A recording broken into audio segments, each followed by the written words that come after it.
you tried turning it on? That's what we're working on. The problem is that there's no direct link between it and the main power control systems, which, among other things, has led us to theorize that it's an ancillary power supply for the weapons systems. Cool. McKay is both at once a lot of fun to write for and is also one of the hardest characters to write for because McKay has so much exposition to do in those episodes. He is an exposition crutch for us. And so, yes, you absolutely get to write that really fun, arrogant, hilarious, sarcastic guy. You know, this does require a certain amount of concentration. What? Am I bothering you? But you also have to meter that with his technical role on the show.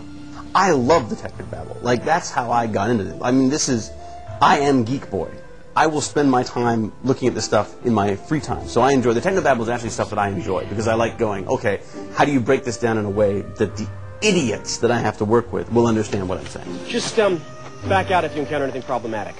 Problematic. Yeah, like poisonous atmosphere, acid atmosphere, no atmosphere. Hey, it's mouth on a stick. Only shows you so much.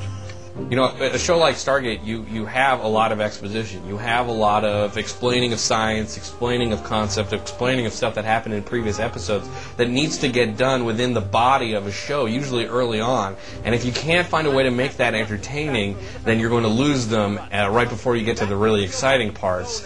Why? I don't have time to explain temporal compression theory to you when every moment we stand here debating this, literally hours could be going by for Colonel Shepard relative to us. Look, hours equate to days, and days for us could mean years for him. Do you get it now? You get a lot of stuff you have to say, and it's very important that that information is conveyed to the people who want the science fiction part of the show. A lot of people think that, you know, for a guy like David who talks so quick and who is able to plow through 8 or 9 pages of dialogue a day, that the memorization aspect must come really easily to him, where it's very hard for him to memorize lines. And I think it's that spending those couple hours a night just going over those lines again and again and again and again, that he really is able to be like, well, I can try it this way, I can try it that way, and he always brings a fresh perspective to it that you didn't even know was there. He makes me look good. But when it comes to lines, it's just hammering it out over and over and over again. So I literally spend all of my free time learning lines. It really does, in fact, make me the dullest man alive. It seems that the ancients were experimenting with high-energy physics on a level that we've never seen before. Wow. Yes, wow. I want to be sure. So. It's so hot. Oh, come on. Step it up, okay, would you? I am moving as fast as I can. I'm very hot. Aren't you hot? Actually, I'm quite comfortable. But I'm not wearing a 50-pound rubber suit, am I? I can't breathe. I gotta stop. Sweet relief. All right. This is the episode now. What happens to McKay? It's going to have nothing to do whatsoever with what's going on in the episode. It's just unpleasantness for me. So we'll see what happens.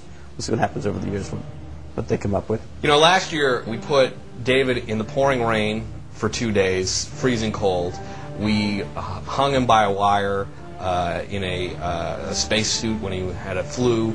We dropped him 40 feet, free fall from the top of the set onto a mat. I think the writers just tend to like to take it out on McKay. Is generally the way it goes. If there's any unpleasantness to be had, it's generally happening to McKay. Yeah, it's a healthy competition between the writers as to who can maybe fatally wound David first. And then Rob was like, you know what I'm going to do? I'm going to hang him upside down the whole night of shooting in Runner. And Runner was incredibly unpleasant. I would say probably one of the more unpleasant ones, and I have to thank the Coop for that, Robert Cooper. We got me in a radiation suit, which breathes beautifully, I might add. Not to mention chick magnet, and now being strung up upside down. I'm going to call Coop every 15 minutes, I think, after midnight, just to remind him, let him know how things are going. In fact, I might send him my underwear from tonight. I'll sign them and just mail them off to his office. David, I guess, didn't realize that it was going to be a strain on his body, and so was walking the set, and Martin Wood, came across him as he was about to get his ankles shackled so that he could be hoisted up and hung upside down for the next 6 hours, and he was eating a plate of fish sticks. To be fair, the fish and chips, I was advised not to do that. The problem was we were about to do it, and then we didn't do it, so I wandered off like a true actor. I smell food. Started really late, and then I came and I ate a lot from this truck over there. I'm hoping that will help me with the scene that we're about to do here, where after running screaming through the woods shooting my gun like a hero, I'm strung up like a chicken. And then they're like, "Oh, good, you're ready to go." I'm like, "Just a second." And then I'm up in a tree, hung upside down, going, "Don't spin me again." They had to put him down a couple times so he could vomit the fish sticks away from his body.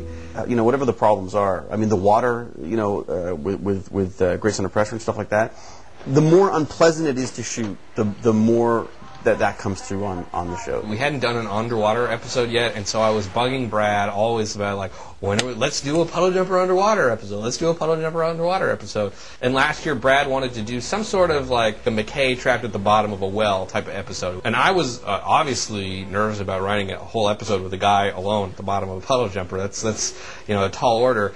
And so I suggested, I was like, well, what if he were to imagine Sam? We asked Amanda if she would do it or not, and she said absolutely. She really loves David. She loves working with David. The episode calls for the two of us to be trapped in a submerging puddle jumper. Amanda's been doing this for 9 years. I can't believe how fresh she is, especially with me, and how well she knows this stuff. There are guest stars who come in who are less prepared than she is, and she's been doing this for going on 10 years. I swear to God, she's the polar opposite of me in that she gets younger every year, as I get older every 15 or 20 minutes. They felt like I felt in the writing. It's like once Carter gets in there, it's like, oh, this is so much easier and so much fun. I'm really proud of the stuff that we did with David alone, but when Sam gets in there, the chemistry between those two characters is so spectacular because McKay is on equal footing with someone finally. The way I see it, you're scared. You're a little panicked. You're a lot lonely. You knew you could use some help, so your subconscious is manifesting the one person you know is smarter than you. Oh, I don't think so. Oh, don't start with me, McKay. You are very clever. I would even give you brilliant, but there is brilliant, and then there's me. So even though she is a creation of his mind, it's a subconscious kind of creation in this episode, the back and forth between them is so much fun. The episode can't not be good. Why else would I be here? I don't know. Maybe one last romp before I die. One last romp? Please, we never... Okay, one first romp, but it's romping that comes to mind, not your brains, Blondie. Now, you've got to admit, I am a handsome man You're standing... essentially arguing with yourself. You realize that, right? I knew we were in for trouble when in large letters on the call sheet, "I know it sounds silly, but please don't pee in the pool." When you have to tell people that becomes very uncomfortable in the water for long periods of time. Because you start looking around, like, wondering if they've got the purple stuff in the water,